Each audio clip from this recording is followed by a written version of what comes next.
Assalamualaikum warahmatullahi wabarakatuh. Alhamdulillahilladzi arsala rasulahu bil-huda wa dinil haqqi liyudhhirahu 'alal din.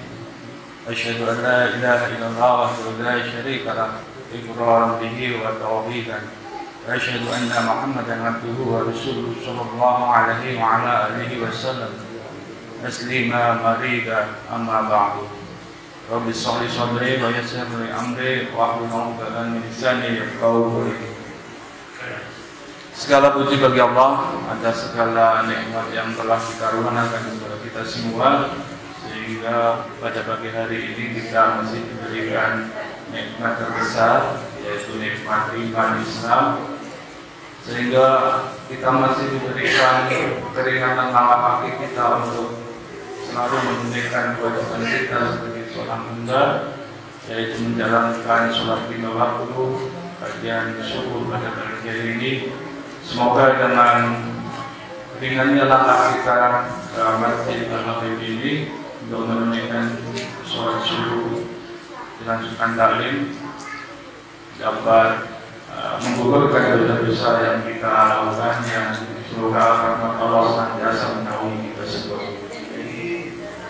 Salawat serta salam tidak lupa kita haturkan kepada junjungan kita Nabi Agung Nabi besar Muhammad Sallallahu Alaihi Wasallam, kepada para keluarganya, kepada para sahabatnya, dan insya Allah kepada kita semua sebagai umatnya yang bukan Allah istiqomah sampai akhir nanti dan mendapatkan syafaat beliau. Amin amin ya rabbal alamin. Tidak lupa saya berdoa pada pagi hari ini, semoga para jamaah yang hadir dalam sholat subuh berjamaah dan taklim ini, semoga apa yang kita lakukan di pagi hari ini dapat menggugurkan segala dosa-dosa yang telah kita lakukan, mendapatkan rahmat, barokah, dan bimbingan dalam menjalani sisa kehidupan ini. Amin amin ya rabbal alamin. Yang saya hormati pengurus DKM Al-Hakim Ustaz Lailan Prasetyanto, Ustaz Sudaya, Ustaz Hadi, Ustaz Siddiq, dan Ustaz Rizbandi dan yang lainnya. Semoga ibu-ibu jamaah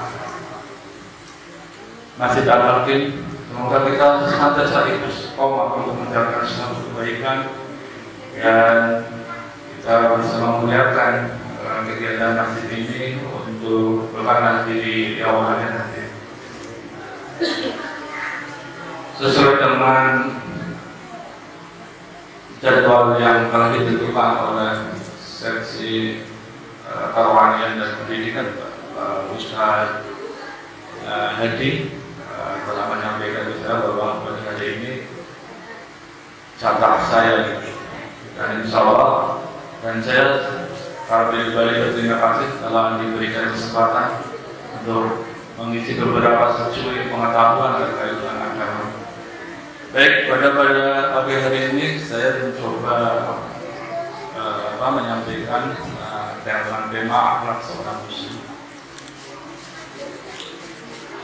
Dalam definisi, akhlak merupakan perilaku yang baik dari seseorang dan menjadi tabiat dan kebiasaan sehari-hari. Akhlak seperti apa yang sebenarnya yang bisa menjadikan seseorang itu dikatakan baik? Alhamdulillah kita di zaman akhir seperti ini kita mempunyai panutan yang sangat mulia. Seorang yang tidak ada cacat, tidak ada sesuatu yang kurang. Beliau adalah manusia yang sempurna, yang bisa menjadikan panutan kita untuk menjalani kehidupan sehari-hari, yaitu beliau Nabi besar Nabi Agung Muhammad Sallallahu Alaihi Wasallam, yang bisa menjadikan pedoman untuk menjadikan contoh akhlak yang paling mulia. Bahkan non-muslim pun itu mengakui bahwa beliau adalah sosok yang amat jujur dan baik. Saya pernah membaca artikel terkait ada seorang Yahudi itu dia menulis beberapa buku terkait riwayat Nabi, dan itu diakui di kalangan para penulis Islam lainnya bahwa buku itu bagus dan itu mencitrakan terkait dengan akhlak Nabi besar Muhammad SAW. Namun karena orang Yahudi itu bukan seorang Muslim, dia tetap menyatakan bahwa Nabi adalah manusia sempurna yang bisa menjadi contoh yang tidak ada tandingannya. Ada beberapa orang mengatakan bahwa kenapa Anda tidak masuk Islam sekalian gitu. Karena orang-orang Yahudi itu mereka harus ada yang namanya logika yang masuk akal gitu. Yang mereka teliti adalah Nabi, tetapi ada riwayat yang menjelaskan dari awal sampai akhir, dan mereka pun mengaku itu. Ketika ditanya oleh penulis yang lain, dia mengatakan saya ini sebenarnya seperti turis gitu. Saya tahu bahwa Nabi Muhammad SAW itu adalah pribadi yang sangat baik, bahkan tidak ada tandingannya. Tetapi saya tidak, dalam pemikiran saya tidak ada logika yang masuk dalam pemikiran saat ini gitu. Sehingga sampai mati pun beliau tidak menjadikan Islam sebagai agamanya. Tetapi kita meyakini bahwa kita sebagai seorang Muslim dan meyakini bahwa apa yang beliau sampaikan sebagai risalah kenabian adalah sesuatu yang benar. Jadi ketika kita ingin mencontoh beliau, ada beberapa pedoman yang memang sangat meyakini kita bahwa itu adalah benar. Salah satunya ketika kita kurang dalam kehidupan ini gelisah atau kita ambil pedomannya melalui Al-Quran itu, bahwa Al-Quran itu merupakan manifestasi dari apa yang dilakukan Rasulullah adalah Al-Quran. Bahwa Aisyah ketika itu radhiyallahu anhu pernah ditanya mengenai akhlak Rasulullah. Ya Aisyah, akhlak seperti apa yang dilakukan Rasulullah?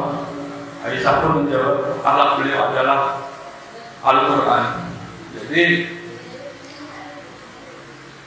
kita sebagai seorang Muslim yang setiap hari insya Allah kita membaca Al-Quran walaupun satu ayat, berarti secara langsung berarti kita juga sudah mencoba memahami bahwa yang terkandung di dalam Al-Quran itu adalah contoh akhlak yang mulia. Bahkan di setiap hari pun sebenarnya kita membaca Al-Quran. Kenapa pun setiap hari kita membaca Al-Quran gitu? Ketika kita sholat itu kita kan membaca Al-Fatihah gitu. Berarti kan sebenarnya Al-Quran gitu. Berarti otomatis kalau kita melaksanakan kewajiban kita 17 rakaat, berarti minimal kita membaca 17 kali Al-Quran gitu. Ada beberapa teman, dulu saya pernah bekerja sama orang agak suku gitu, tapi beliau itu memang berkuali agama gitu. Jadi beliau sampaikan, terus saya itu, jadi beliau itu kebiasaannya bangun subuh gitu. Sebelum subuh beliau udah siap-siap, walaupun di luar kota atau di mana beliau udah siap gitu. Jadi setelah sebelum subuh dia udah mandi, terus mandi sholat subuh. Setelah sholat subuh walaupun di tempat mana pun beliau pasti membaca Al-Quran. Saya harus baca Al-Quran minimal 1 lembar. Itu ada orang yang seperti itu. Ada juga ibu-ibu yang saya temui itu, saya pokoknya harus baca Al-Quran walaupun 1 ayat atau surat-surat pendek. Ada yang seperti itu. Karena mungkin dari masing-masing orang itu sudah memahami bahwa nih Al-Quran adalah pedoman yang sangat mulia gitu. Karena Rasul itu digambarkan adalah wujud perilaku yang dalam Al-Quran. Kesehariannya itu sudah tercermin gitu. Kita sebagai orang, jadi makanya dulu kan sering dijelaskan bahwa minimal ketika sholat kita ya ada beberapa yang ketahui ini artinya seperti apa sehingga kita bisa memahami itu. Dan kita juga terus belajar bagaimana ketika membaca Al-Quran itu, kata ulama, jangan terlalu panjang gitu, jangan terlalu panjang atau terlalu cepat gitu. Santai aja juga, nggak ada yang ngejar. Yang penting kan cuma Al-Quran itu disampaikan. Dan di Al-Quran itu kata komedian yang orang Nasrani itu, orang Muslim itu supaya di kesehariannya itu bagus baca Al-Quran. Karena apa? Kalau baca Al-Quran itu sendiri itu kalau salah disebutkan sendiri gitu. Kita baca Al-Quran, refleks ketika salah kita membetulkan. Dengan membaca Al-Quran kita mengetahui akhlak-akhlak yang ada di kehidupan sehari-hari yang telah dicontohkan oleh Muhammad SAW. Karena sebenarnya saya mengambil beberapa referensi bahwa Allah itu kan menciptakan dunia ini kan sebenarnya ada tujuannya. Sebenarnya tujuannya kan yang pertama itu kita sebagai manusia sebagai khalifah pertama. Bagaimana seorang khalifah itu ketika tidak dibekali dengan akhlak yang baik? Banyak sebenarnya ketika kita mendengar ustadz yang atau orang yang di atas kita yang ilmunya jauh lebih baik terkait dengan sirah nabawi ini, kebetulan Ustadz Indar ini teman banget nih sama sirah nabawi gitu. Dan itu memang diceritakan itu sangat menarik gitu. Bagaimana sahabat Nabi ketika di zaman dulu yang ketika umat Muslim itu diperangi oleh orang Quraisy kafir, begitu kerasnya gitu. Saya kadang-kadang membayangkan di zaman dulu itu orang mau beribadah pun sangat takut gitu. Dengan pemahaman terkait dengan kisah-kisah kenabian itu bisa membuat kita, oh sebenarnya akhlak pada sahabat Nabi seperti ini, akhlak Rasulullah seperti ini, akhlak keluarganya, akhlak yang lainnya, itu bisa menjadikan satu contoh dalam kehidupan kita sehari-hari sebetulnya. Saya sebenarnya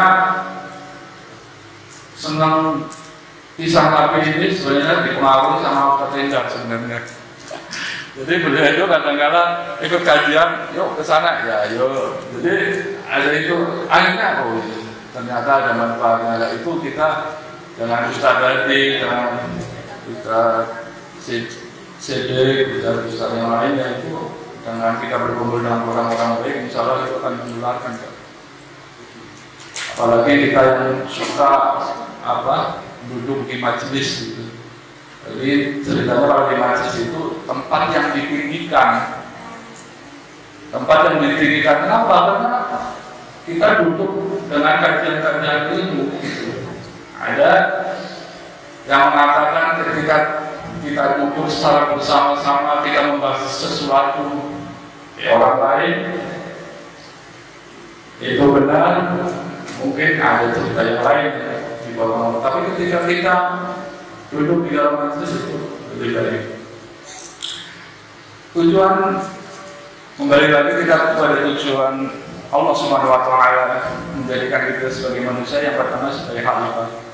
Terus yang kedua itu untuk mengetahui kebesaran Allah.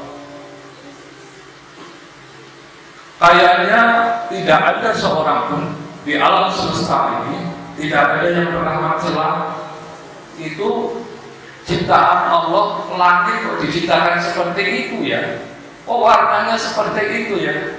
Saya yakin tidak ada seorang makhluk pun yang pernah mengatakan itu.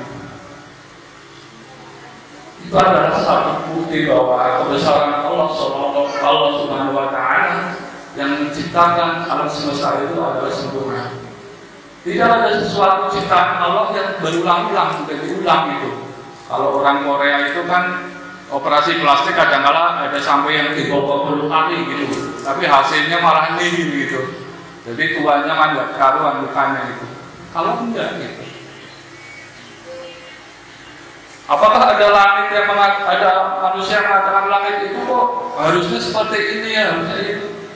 Malah ketika digambar oleh seorang, diwujudkan dalam satu gambar, itu hasilnya lebih indah dari cerita Allah Subhanahu. Ketika Allah memberikan satu hiasan berupa bintang, terus ketika hujan ada tetes embun dari tetes embun menjadi pelangi, itu jauh lebih dari. Dan itulah bukti kebesaran Allah. Di dalam Al-Quran sering disampaikan bahwa bukti kebesaran Allah yaitu dengan tandusnya suatu tempat ketika diturunkan hujan maka akan tumbuh tanaman yang bisa menghidupi kehidupan manusia. Itulah bukti kebesaran Allah. Apakah kita bisa menghidupkan sesuatu? Tidak bisa. Apakah kita bisa membuat sesuatu yang bisa hidup sendiri? Tidak bisa. Manusia hanya bisa menciptakan sesuatu yang mungkin bisa ditiru dengan orang, tapi Tuhan tidak menciptakan segala sesuatunya itu memang berdasarkan kehendaknya. Banyak orang menyaksikan ketika Tuhan itu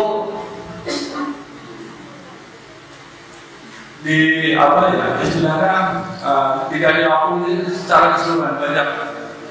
Saya banyak menemui beberapa teman dulu, dia itu tidak istilahnya tidak mengakui Tuhan bahwa ya kita diciptakan seperti ini gitu. Jadi mereka tidak mengakui nanti kalau saya hidup, saya mati ya udah mati aja gitu.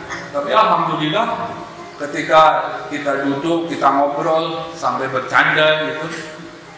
Kadang-kadang ada teman yang nakal, kadang-kadang kan di radio ada tausiah gitu, udah sambil itu sampai masuk ke hatinya, akhirnya dia juga mengakui.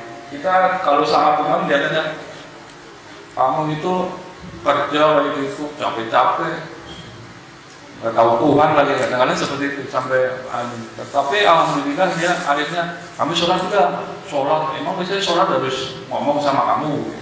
Sholat lah tadi di kamar. Alhamdulillah seperti itu. Karena kebesaran Tuhan itu tidak ada tandingannya gitu. Banyak orang menyaksikan bahwa Tuhan itu seperti apa sih?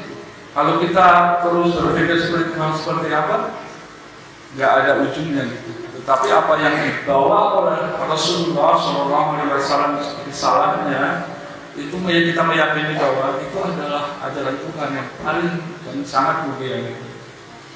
Kita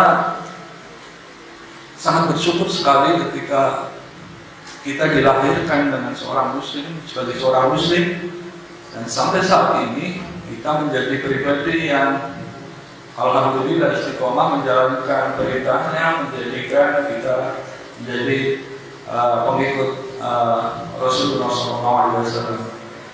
Yang ketiga, tujuan Allah Subhanahu wa Ta'ala menciptakan manusia itu mengemban amanah itu. Dalam riwayat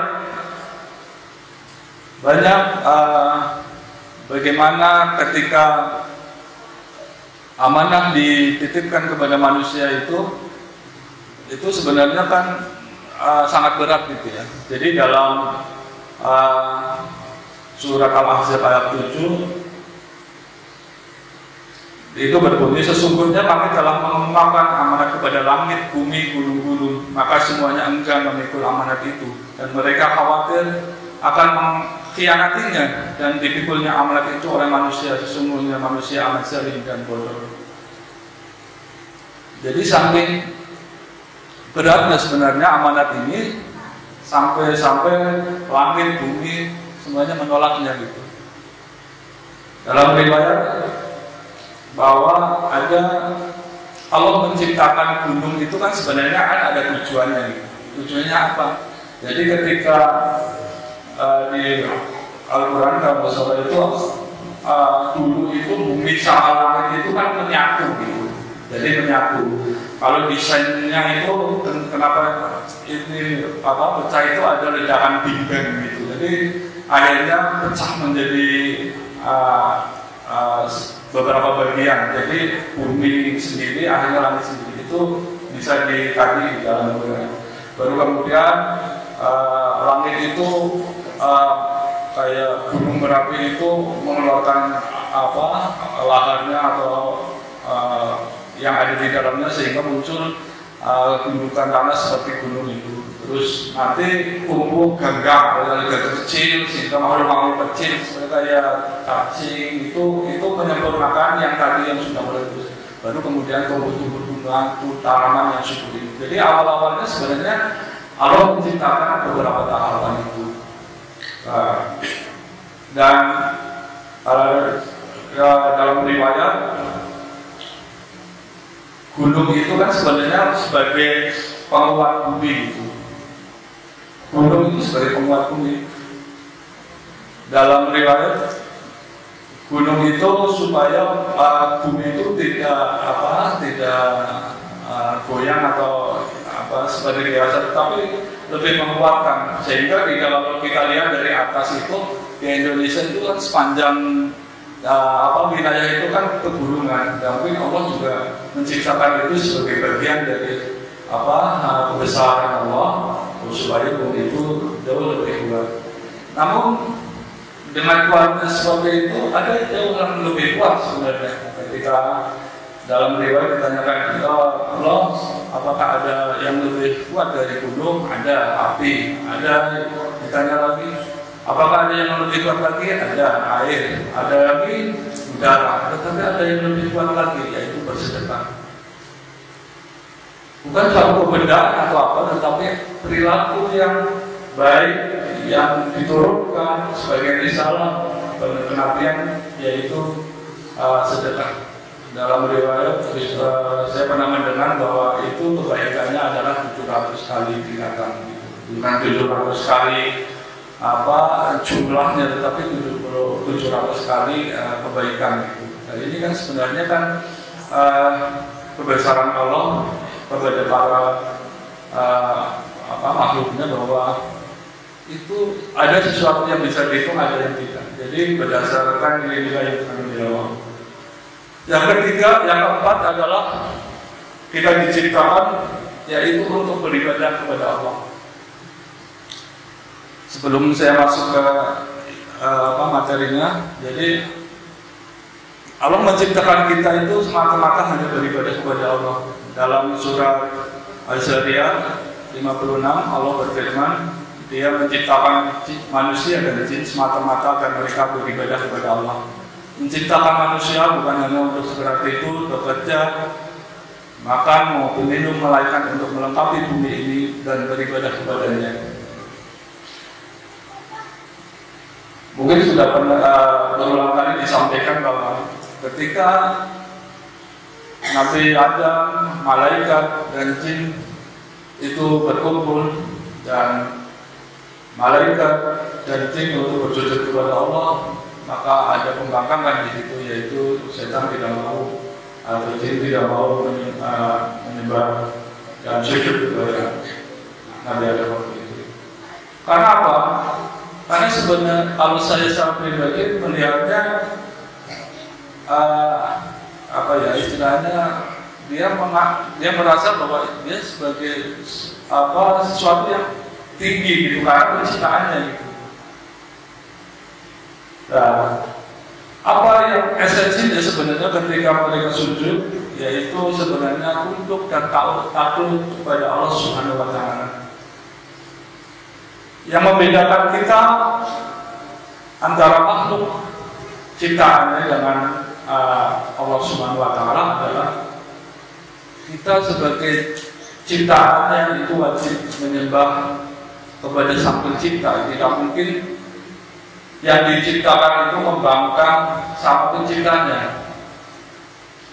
Pasti penciptanya lebih besar kekuasaannya dan lebih tahu apa yang diciptakannya.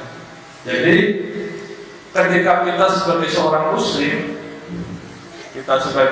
muslim yang taat, jadi kewajiban kita ya beribadah gitu.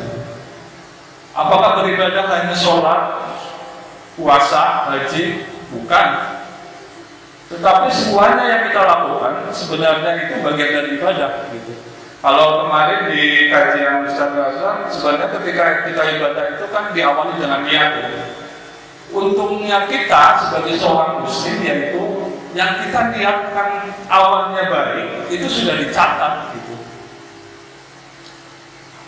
Para jamaah yang insya Allah senantiasa dirahmati Allah Subhanahu wa Ta'ala, yang kita niatkan dari awal, saya mau kajian, insya Allah semoga-moga bangunnya cepat gitu. Itu udah dicatat amal kebaikannya gitu.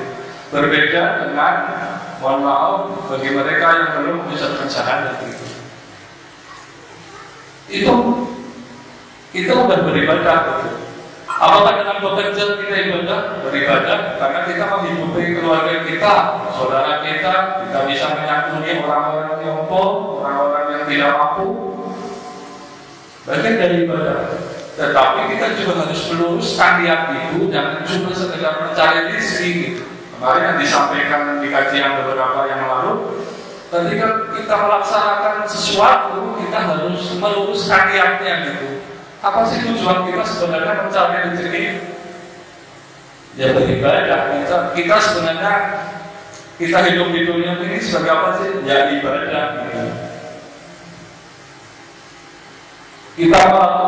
Kita memberikan sesuatu kepada seseorang, ya ibadah gitu. Jadi ketika kita melakukan segala sesuatu, kita niatkan, kita luruskan niat kita. Ya Allah, saya melakukan seperti ini, saya menyiapkan untuk beribadah kepadamu, mencari ridhomu, untuk bekal hidup di dunia ini, dan insya Allah bisa nanti di akhirat, dan untuk keluarga kami, untuk keberkahan. Jadi niatan untuk beribadah itu harus dituangkan di situ, sehingga insya Allah apa yang kita peroleh nanti itu menjadikan sesuatu yang berkah, yang insya Allah juga bisa mencari bekal kehidupan kita di akhirat. Banyak kajian menerangkan bahwa kamu itu mencari harta itu enggak dibawa mati. Ada orang mengatakan itu, banyak itu. Tapi kita sebagai seorang muslim, kita mencari harta harus dibawa mati. Itu harus. Bagaimana caranya? Ya kita punya harta, kita sedekahkan, itu dibawa mati gitu. Tetapi nilai yang terkandung di situ, apa pengertiannya itu berbeda dengan orang masuk logika secara harfiah. Tapi logika yang kita bawa itu bahwa kita nanti punya harta, kita bawa mati. Tetapi nilainya itu nanti berbeda-beda. Kalau kita mengembangkan itu kan menyebabkan sesuatu itu nggak usah berlebihan. Allah juga tidak mengharapkan umatnya itu melakukan sesuatu itu berlebihan. Makan nggak berlebihan, beribadah nggak berlebihan, melakukan sesuatu juga jangan berlebihan gitu. Sodako nggak usah berlebihan, biasa aja. Tetapi yang kita lakukan itu rutin. Apakah ketika kita sholat itu sekali saja kita langsung sholat 20 rakaat, 30 bisa aja, tetapi kita kan harus continue gitu. Jadi apa yang kita lakukan, beribadah yang kita lakukan itu sebenarnya rutinitas itu harus terjaga. Kalau mungkin Ustaz mengatakan di doa-doanya itu kan kita sebagai umat muslim itu harus istiqomah. Nah itu yang sangat susah gitu. Tetapi kita juga harus berusaha itu, sehingga apa yang tujuan Allah menciptakan manusia itu kita bisa melaksanakan amanah minimal walaupun tidak sesempurna, tetapi kita melaksanakan itu. Itu jadi memang beberapa tujuan Allah menciptakan manusia. Jadi terkait dengan akhlak, Nabi besar Muhammad SAW Aisyah pun menyatakan bahwa akhlak Nabi agung kita, Nabi besar Muhammad SAW adalah Al-Quran. Sahabat-sahabat beliau juga diriwayatkan bahwa itu sangat mulia gitu. Walaupun dalam kisahnya itu ketika dulu zaman perang itu kan sebenarnya orang Quraisy itu kan sebenarnya orangnya besar tinggi kayak Abu Bakar As-Siddiq, dalam riwayat itu kan gagah, orangnya tinggi gitu. Jadi orang udah melihat aja udah cakep gitu. Jadi kewibawaannya juga kelihatan gitu. Itu orang zaman dulu itu kan gede gitu kan. Tetapi secara sifat dan akhlak itu sangat ya lemah lembut gitu. Pada bagian ini saya mengambil beberapa bagian yang terkait dengan ini, yaitu akhlak Nabi Muhammad SAW yang bisa kita pelajari. Salah satunya itu saling memberi nasihat kepada sesama muslim. Berdasarkan sabda Nabi Muhammad SAW bahwa agama adalah nasihat. Kami berkata kepada siapa? Beliau menjawab kepada Allah, kepada kitabnya, kepada rasulnya, kepada pemimpin kaum muslimin serta muslimin secara umum. Dari hadis riwayat Muslim di halaman nomor 55. Nabi Muhammad SAW dalam riwayat ini menyatakan bahwa beliau menjawab kepada Allah, kepada kita, kepada Rasul, kepada para pemimpin. Apa yang tadi saya sampaikan bahwa yang pertama Allah, yang kedua kepada kitabnya Al-Quran, kepada turunannya hadis, kepada Rasulullah, terus pada pemimpin. Jadi ketika ada perselisihan di antara kita sama muslim, karena pada dasarnya seorang muslim adalah saudara. Jadi ketika ada sesuatu yang dirasa kurang pas, itu kan bisa kita bisa merujuk pada ajaran Nabi yang agung, yaitu bagaimana kita bermusyawarah, terus kita bisa memahami ajaran-ajaran yang beliau sampaikan gitu. Dalam firman-Nya Allah menyatakan bahwa sesungguhnya orang mukmin itu saudara. Karena itu damaikanlah antara kedua saudaramu yang berselisih dan bertakwalah kepada Allah agar mendapatkan rahmat. Nah, ini rahmat ini yang kita harapkan nanti. Saya pernah mendengar bahwa ketika kita beribadah itu kita kalau hitung-hitungan kita sebenarnya kayaknya nggak masuk surga kalau hitung-hitungan ya. Jadi kalau sehari itu kita itu beribadah sholat ya itu cuma berapa menit sih? 5 menit lah ya. 5 menit kali berapa 5 berarti 25 menit. Sisanya ada 24 jam berarti sekitar berapa menit? Itu banyak banget ya sebenarnya. Kalau hitung-hitungan seperti itu kita kayaknya tipis gitu. Tapi dalam sholat setelah ibadah kita juga mencari rahmatnya sebenarnya itu kan. Jadi sama ketika segala sesuatunya itu kita mencari rahmat. Ketika kita mendamaikan seorang kita juga mencari rahmat ridhonya gitu. Jadi dengan rahmat kasih sayangnya Allah itu, insya Allah kita nanti di tempat yang mulia yang telah dijanjikan Allah Subhanahu wa Ta'ala yang dalam surga gitu. Jadi kalau kita berpikir secara hitung-hitungan, ya dengan kebesaran Allah menciptakan, dengan fasilitas yang Allah berikan kepada kita sebenarnya nggak seimbang gitu. Dan kita sudah balik bernafas kok. Bernafas itu coba kalau di rumah sakit gitu, satu tabung udara berapa harganya? Dan kita nafas bebas. Hari lari-lari pagi, napasnya ngambilnya banyak banget.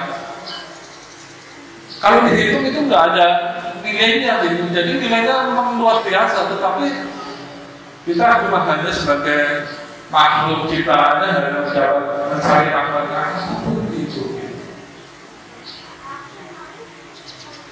Jadi banyak riwayat yang menerangkan bahwa segala sesuatu ketika ada perselisihan di antara kita dengan teman, dengan saudara, dengan tetangga, dan kita bisa menyelesaikannya dengan tuntunan yang telah dicontohkan Nabi besar kita Nabi Muhammad SAW. Ada satu kisah ketika seorang seorang Badui, apakah ini kisahnya itu Aiman ya? Jadi itu Aiman itu kan sebenarnya sahabat Nabi yang usil gitu. Kesukaannya itu berbuat maksiat.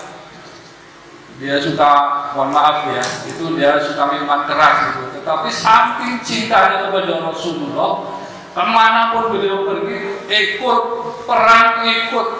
Tapi kalau nggak itu, ya minum gitu. Ketika Rasulullah dengan sahabat sedang duduk-duduk, beliau datang gitu. Dia juga lagi mabuk gitu.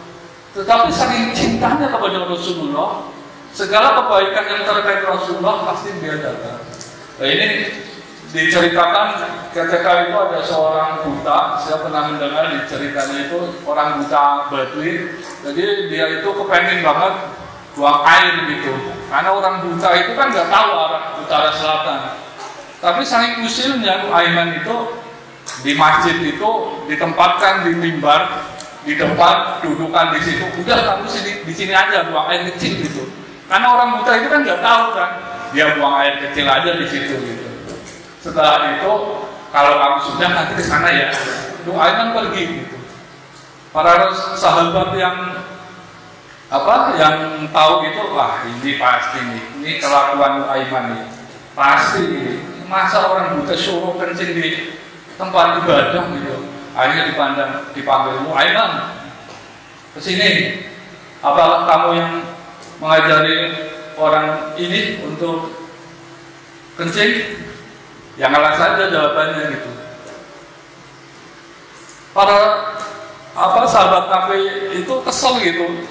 Ini udah tempat suci tapi untuk main-main gitu. Tetapi dengan akhlak Nabi yang begitu mulia, Nabi cuma mengatakan, bersihkanlah tempat ini dengan air yang suci minimal 3 kali, sehingga itu bisa untuk beribadah kembali. Jadi tidak ada sesuatu yang dianggap fatal dan itu bisa menjadikan seseorang itu terhina ataupun dilukai hatinya gitu. Itulah kesempurnaan junjungan kita Nabi Muhammad SAW. Jadi begitu mulianya dengan contoh-contoh seperti itu gitu. Ketika orang bersalah, dia mencari sesuatu yang menjadi jalan keluarnya gitu. Perselisihan itu sampai akhirnya selesai gitu. Jadi sahabat Nabi itu diceritakan bahwa Aiman itu masuk surga itu sambil tersenyum gitu. Karena apa? Ketika Nabi dengan persoalan-persoalan umatnya, banyak orang yang mengadu dengan persoalannya, Aiman itu datang sambil melucu gitu, membawa buah-buahan. Ya Rasul, saya bawa buah ini untuk Rasul sebagai hadiah. Udah, jadi udah diterima, udah dimakan. Kemudian ada pedagang yang datang, Aiman, itu buahnya apa belum dibayar? Kemudian Rasul bertanya, Aiman, apakah ini benar miliknya pedagang dan belum dibayar? Ya benar Rasul, ini buat Rasul, tetapi saya tidak punya uang, jadi Rasul yang bayar. Jadi semuanya akhirnya tertawa, tetapi kan itulah kelakuan atau apa yang menjadi salah satu contoh, tetapi itu Rasul mengajarkan sesuatu yang baik kepada para sahabat-sahabatnya gitu. Terus yang kedua terkait dengan akhlak Nabi, yang selanjutnya adalah jujur dan amanah. Tidak diragukan lagi dan disangsikan bahwa beliau adalah tujuan terbaik di alam ini. Patut kita tiru dalam kehidupan sehari-hari. Minimal dengan kajian-kajian yang bapak-bapak ikuti di tempat lain ataupun dengan membaca buku, insya Allah lebih tahu terkait dengan sifat-sifat kenabian, terus akhlak mulia beliau dengan sahabatnya, para sahabatnya maupun keluarganya. sehingga bisa menumbuhkan kehidupan di dalam keluarga masyarakat jauh lebih baik. Kita tujuannya melakukan seperti ini kan supaya akhlak kita juga jauh lebih baik gitu kan ya. Jadi untuk kehidupan ini jauh lebih baik. Dalam contoh yang jujur dan amanah diriwayatkan ketika Nabi hijrah dari Mekah ke Madinah itu kan Rasul itu mengajak Abu Bakar ya. Jadi Abu Bakar itu diajak untuk berhijrah. Pada saat itu keadaan memang sangat kacau karena Nabi itu sedang dicari oleh kafir Quraisy dengan imbalan 100 unta bagi siapa yang bisa menunjukkan di mana Muhammad. Ada beberapa sahabat yang ditunjuk Nabi untuk menjadikan teman ketika berhijrah pada waktu itu, yaitu Abu Bakar As-Siddiq. Sampai-sampai Abu Bakar itu dijuluki beliau oleh Rasulullah As-Siddiq itu. Tapi dengan hijrahnya seperti itu, tidak semua orang tahu gitu. Tidak semua orang muslim tahu bahwa hijrah yang dilakukan Nabi itu untuk mencari kebaikan gitu. Dalam riwayat bahwa Nabi itu berhijrah itu ditunjukkan oleh seorang non-muslim yang namanya Abdullah bin Quraisy. Abdullah bin Quraisy itu pada waktu itu masih menyembah Lata dan Uzza karena belum masuk Islam gitu. Tapi Allah mempercayai dan Abu Bakar ternyata Rasul dan Abu Bakar mempercayai Abdullah bin Quraisy. Dalam riwayat Abu Bakar meneguhkan Abdullah bin Quraisy, Abdullah, apakah kamu sanggup mengantarkan kami sampai ke Madinah? Jawabnya bukan, insya Allah. Demi Lata dan Uzza saya siap. Jadi keyakinan dia waktu itu belum menjadi seorang muslim. Nabi besar Muhammad SAW ketika melakukan hijrah itu kan yang tahu ada 4 orang gitu. Yang pertama Abdullah bin Quraisy, kemudian Abu Bakar, istri Abu Bakar sendiri dan budaknya, mantan budaknya Abu Bakar yaitu Amir bin Fuhairah. Jadi Amir bin Fuhairah itu mengajarkan susu ketika pagi, sore, malam itu ke Gua Sur gitu. Karena beliau itu kan ketika hijrah itu nggak langsung datang ke sana karena kan kafir Quraisy pada saat itu sedang mencari beliau gitu, dengan berbagai macam imbalan gitu. Nah, selama 3 hari 3 malam itu dilayani itu sama Amir bin Quraisy, jadi mantan budaknya Abu Bakar. Dari cerita seperti itu, begitu baiknya akhlak Nabi sampai mempercayai orang non-muslim pun dipercaya gitu, karena amanah yang diembannya gitu. Kita sebagai seorang muslim, kita senantiasa harus berusaha untuk meyakinkan diri kita menjadi seorang yang amanah gitu. Biasanya kalau orang yang kalau sesuatu yang mungkin belum bisa diterapkan ya insya Allah gitu. Jadi ada tambahan-tambahan. Kalau bahasa-bahasa yang lainnya kebaikan, insya Allah para jamaah tahu. Jadi sifat amanah jujur itu juga disematkan kepada sahabat-sahabat kami pada saat itu. Ketika Abu Bakar ditanya terkait apakah benar Rasulullah itu melakukan Isra dan Mi'raj pada malam sampai pagi sudah sampai di sini, ya Abu Bakar, jawabannya apa? Kalau Rasulullah yang mengatakan itu, saya meyakini itu adalah benar. Tidak ada satu kebohongan pun yang dilakukan Rasulullah SAW. Apa yang dilakukan karena itu bagian dan wujud manifestasi atau contoh nyata dari Al-Quran. Beliaulah Rasulullah. Di dalam studi-studi itu kan memang orang yang pengikutnya banyak itu Rasulullah. Kenapa orang pengikutnya banyak? Orang yang paling dicontoh itu. Walaupun beliau sudah tidak ada, tapi masih melekat dan terus teringat oleh kaumnya, para pengikutnya, kaum para muslimin. Insya Allah kita juga senantiasa setiap setelah sholat kita juga senantiasa mengagungkan. Jadi ada beberapa poin ya sebenarnya keagungan dan kemuliaan Rasulullah ketika semasa hidupnya gitu. Jadi diturunkan kepada sahabatnya sampai menyematkan julukan-julukan kepada sahabatnya karena juga meniru dari sifat-sifat Rasulullah gitu. Kita tahu bahwa siapa sih Abu Bakar Ubaidillah bin Jarrah gitu. Jadi dia itu adalah kabilah Quraisy yang terbaik selain Abu Bakar dan Utsman bin Affan gitu. Jadi dia sampai dijuluki Rasulullah itu khairul ummah gitu, pemimpin para pemimpin gitu.